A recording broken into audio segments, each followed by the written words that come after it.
Hi friends, welcome my channel. இன்றைக்கி நம்ம வீடியோவில் என்ன பார்க்க போகிறோன்னா, ஒரு சூப்பரான மோத்திச்சூர் லட்டு தீபாவளிக்கு ஃபஸ்ட் டைம் செஞ்சு பார்த்துருந்தோம். டேஸ்ட்டு சூப்பராக இருந்துச்சு. வாங்க எப்படி செய்யறதுன்னு பார்க்கலாம்.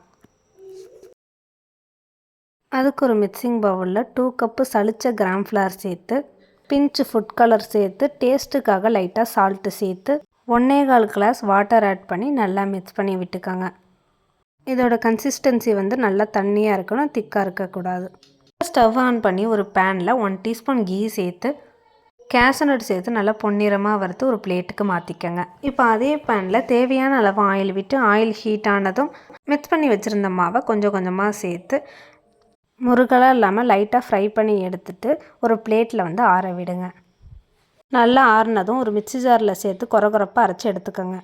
இப்போ ஒரு கடாயில் 1.5 கிளாஸ் ஜீனி சேர்த்து எந்த கிளாஸில் ஜீனி எடுத்தோமோ அதே கிளாஸால் 3/4 கிளாஸ் வாட்டர் ஆட் பண்ணி ஒரு பிஞ்சு ஃபுட் கலர் சேர்த்து நல்லா மிக்ஸ் பண்ணி விடுங்க. ஜீனி நல்லா கரைஞ்சி பிசு தன்மை வந்த உடனே ஃப்ரை பண்ணி மிக்சியில் அரைச்சதை சேர்த்து கூடவே கேஷனட் சேர்த்து நல்லா மிக்ஸ் பண்ணி விடுங்க. இப்போ அது ரெடி ஆகிட்டு இது ஒரு 10 மினிட்ஸ்க்கு ஆற விடுங்க. இப்போ லட்டு நல்லா ஆறினதும் பிளேட்டில் ஒவ்வொரு உருண்டையாக பிடிச்சி எடுத்து வச்சுருங்க. இப்போ அவ்வளோதான், சூப்பரான லட்டு ரெடி ஆகிடுச்சு. இதை நீங்களும் உங்கள் வீட்டில் செஞ்சு பார்த்துட்டு கமெண்ட் பண்ணுங்கள். தேங்க்ஸ் ஃபார் வாட்சிங். தேங்க்யூ. யாசு எப்படி இருக்கு?